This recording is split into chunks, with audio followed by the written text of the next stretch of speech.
get some water first, actually. Hold on.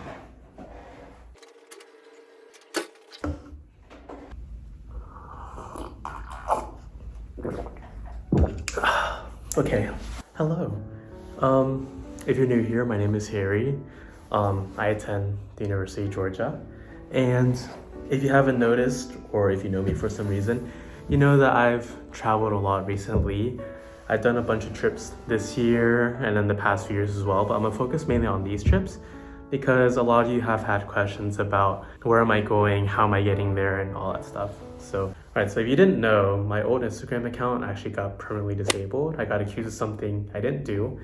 So I made a new Instagram account on my phone, but my phone ended up getting IP banned. So now I can't use my phone for Instagram. So now I gotta use my iPad, and yeah, now I'm an iPad kid. But anywho, so the first question I got, or most frequently asked question, was have I been traveling by myself? So yes, I have. I've been doing a lot of solo traveling this year, especially because my mom's been busy and our work schedules haven't really aligned well. I worked a lot over the summer and she was off during the summer, so she went traveling on her own in June. Actually, she went to Montana and I was at the airport working. So, and when I'm not working, when I'm on break, like spring break or like fall break, I was traveling and she was working. And I kind of prefer it actually. Like, I had another question, do I want to travel with friends or whatnot? And yes and no. Yes, because I love hanging out with people and stuff. If you know me here at UGA, you know I love to hang out when I'm free.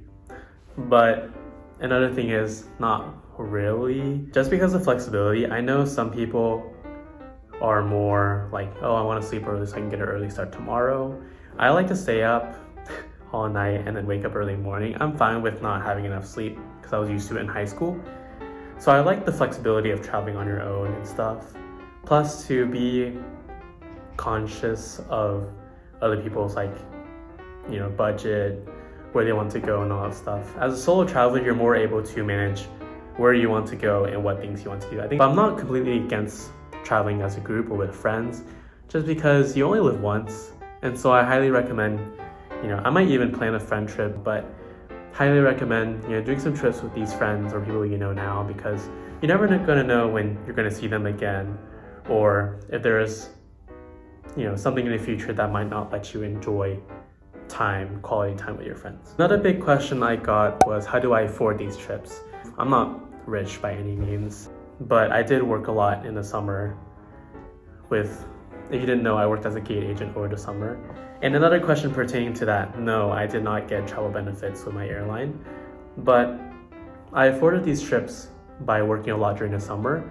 A lot of my colleagues, they wanted to get trips during the summer and go out, have fun, go to the beach or whatever. So I was able to pick up their days when they weren't working, so I could pick up extra hours, extra money. And then secondly, I also have a points credit card, so I was able to get a lot of miles accrued by my card spending. But yeah, so highly recommend getting a job over the summer because it's very rewarding. You can pick up more hours if someone is traveling, and yeah. Next question, what has been my favorite trip? So this year alone, I would definitely say New York was probably a good trip. I've been there twice already, but this particular time I was alone, so I was able to do more nightlife things and whatnot. And I really enjoyed going out into restaurants open late at night, because there's a completely different vibe you get when you go out at night to pizza places and whatnot.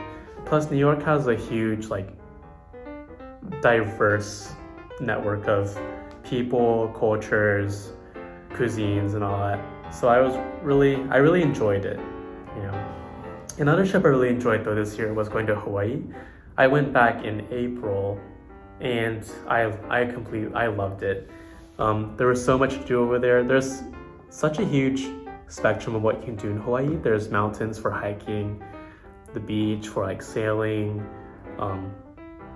what's the word? Oh no. Waterboarding and all that stuff. City for shopping and all that. So I really enjoyed it. road trips in Hawaii are like majestic as well because you're driving like right on the ocean. If you're not afraid of that, but I really enjoyed that. But yeah.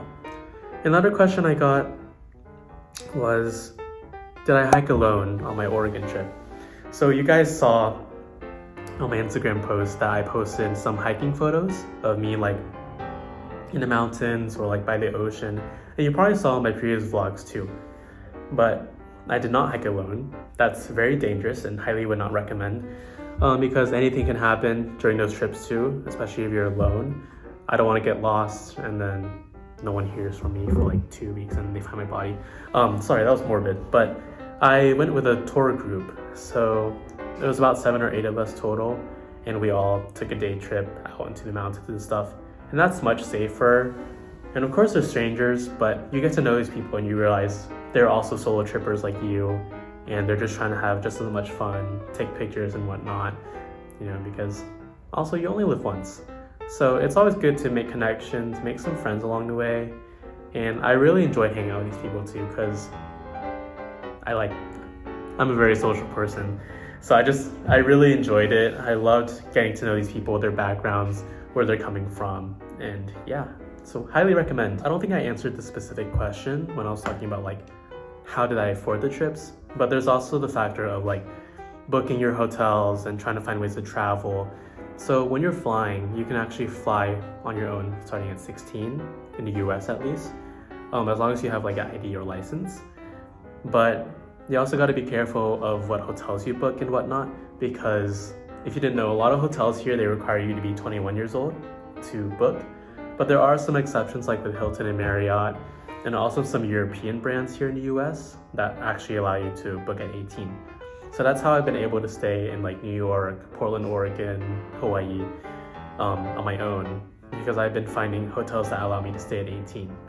So just make sure you look at the hotel policies before you book so that you don't end up losing money, because I did lose money one time booking in New York and I lost probably like $200 and whatnot.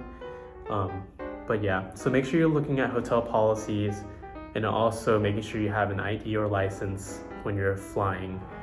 And another thing is for renting a car, you have to be 21, ranging from 21 to 25 to drive a rental car.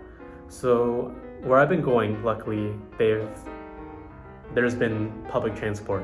So I've been able to use public transportation like bus and subway in the cities I've been to.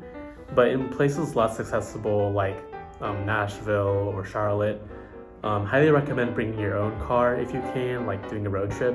But if not, just make sure you have a way to get around if you can't have access to a rental car. Alright guys, so that is all for today's video. I hope you guys enjoyed some of my Q&A questions and answers, and I hope I inspired some of you guys to even do some solo traveling.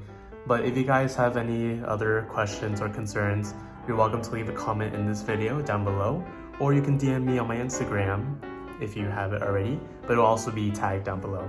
Anyways, hope you guys have a great rest of your day and hope to see you guys in the next video.